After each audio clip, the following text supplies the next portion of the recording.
My dad said I dressed like a slut and told me to cover up, so I gave him exactly what he asked for.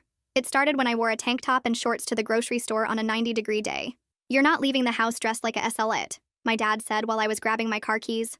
I looked down at my completely normal summer outfit. "Cover yourself up because I'm not having my daughter walking around looking like she's for sale," he continued, his face red with anger.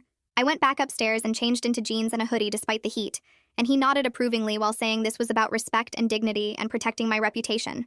That night, I did some online shopping with his credit card since he cared so much about my clothing choices.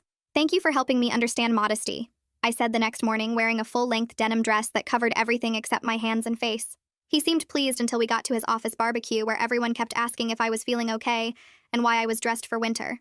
"She's exploring modest fashion," he explained uncomfortably while his coworkers exchanged concerned looks, and I stood there sweating through 3 layers of fabric. Monday, I wore a beekeeper's suit to school because Dad had been very clear about covering up and protecting myself from unwanted attention. The principal called him within an hour, asking if everything was all right at home and whether I was being forced to wear extreme religious garments. "It's just a phase," my dad told them. But I made sure to explain loudly in the main office that my father said my body was shameful and needed to be completely hidden from men's eyes. The counselor started taking notes while my dad's face turned purple. Tuesday brought his important client dinner at the country club, and I arrived in a full burqa I'd ordered express shipping from Amazon. "This is our daughter," my dad said weakly, as his Japanese investors stared in complete confusion. They kept asking questions about our family's religious beliefs and whether this was common in American households, while I sat silently eating through my face covering. His biggest client pulled him aside to discuss their concerns about doing business with someone who had such extreme views about women, and I heard my dad desperately trying to explain it was just teenage rebellion. Wednesday, I upgraded to a hazmat suit for his company picnic because he'd mentioned protection so many times that biological protection seemed appropriate. His boss's wife cornered him by the potato salad to express her deep concern about what was happening in our home.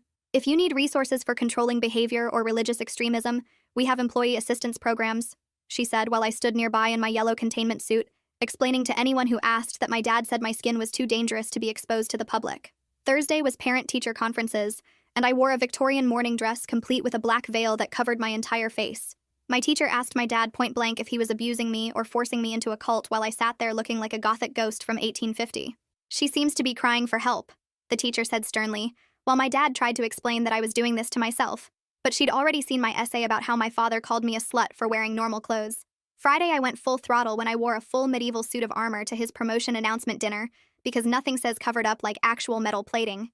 The clanking drew everyone's attention as I walked in, and his regional manager immediately asked why his daughter was dressed like she was going into battle. "My dad says my body is a weapon that needs to be contained,"